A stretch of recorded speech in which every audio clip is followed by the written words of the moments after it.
I wanted to talk a little bit about trills today, and one of the things that I find to be tricky with them is actually coming off a trill into another passage. So you're trilling, and then da da da, coming into something right off the trill.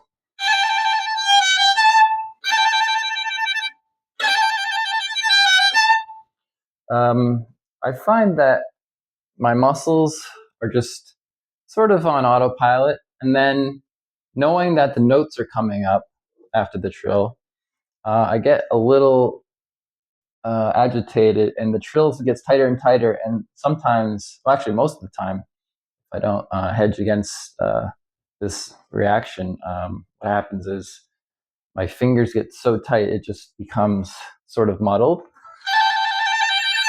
See what I mean? It just gets a little agitated, and then it's out of character, out of rhythm. And so the best way I found to hedge against that is to sort of open my wrist at the end of a passage. Thankfully, trills are usually on long notes because these notes are boring. That's why they have a trill anyways. So you have time to sort of open your wrist. So perhaps this is a normal place for the trill happen with my wrist. So what I do is I extend from a normal position into this, sort of to tell my brain that I'm ready to move on from the trill. Because you can be almost you get sort of locked into this motion, and then the agitation comes, and you have the trill accelerate at the end instead of just sort of maintain a little bit of calmness. So that's what I don't want. I don't want to double the speed of my trill at the very end of the trill. I don't want that.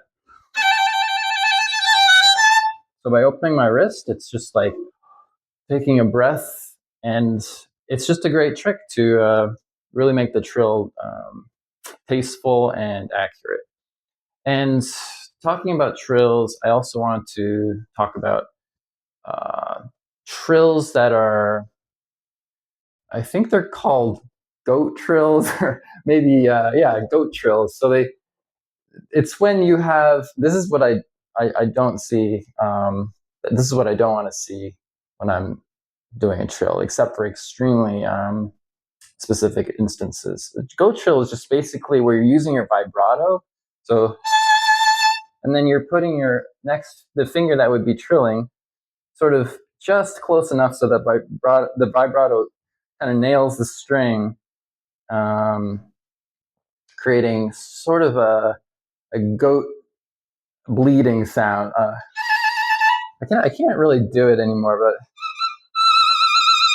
see how it's sort of like, it's just absolute, like a banshee. It's absolutely crazy sounding. It's perhaps in Eastern music, this is desirable. In Western music, it's absolutely distasteful. So, apply it to whatever pieces that are calling for it. But generally, if you're playing some sort of Mozart sonata, you don't want to go absolutely distasteful.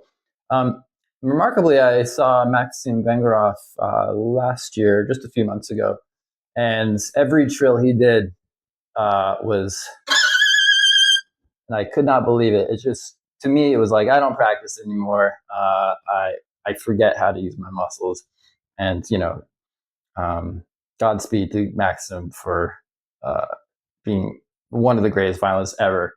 But shame on you for kind of phoning trills in, just trills. I'm not saying anything else about his playing. It was actually pretty good, but the trills were just sort of like, I'm too lazy to keep up the facility, and the sound was just very cheap. It just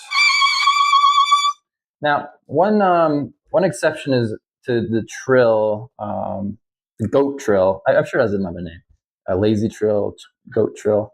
One exception is when the passage is so high. You can kind of, I think I can think of maybe 2 or 3 instances where this goat trill might actually be something that's you could utilize. So one of them is in the finale of the first Prokofiev violin concerto. there's a moment where it's it's one of those pieces or one of those passages that's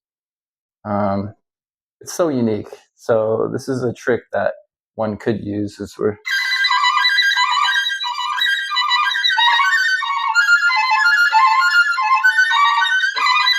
I'm almost, I'm doing a trill, but at the same time, I'm sort of at this tightness in my muscle, I'm sort of vibrating. And instead of doing this extremely difficult trill with your fingers, I'm actually relying, because of this extraordinarily high position, I'm relying on vibrato slightly here. And it works. It's all you have to do is concentrate on your bow. So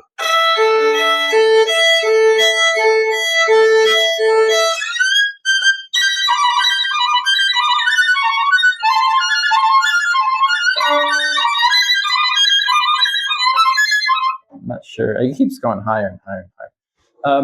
So that's just one of those rare exceptions where the goat trill could be employed, I suppose. But generally, if you're using this lazy man's trill, just it doesn't sound tasteful, and I would stay away from it. So again, when employing a trill, at the end of the trill, prepare the ending with a little bit of discipline by sort of leading your wrist that tells your brain I'm about to stop trilling, and actually physically it slows it down. That's why I use it in the first place. So.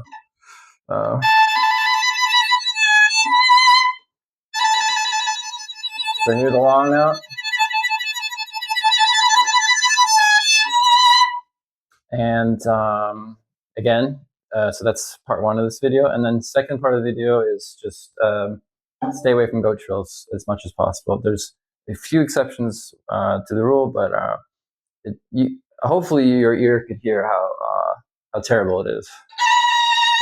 I mean, that's an extreme version of it, but that's kind of what it is. It's like this terrifying banshee scream, and you don't want to sound like a banshee. You want to sound like a beautiful, glorious sunset or sunrise. That's all I have about trills today.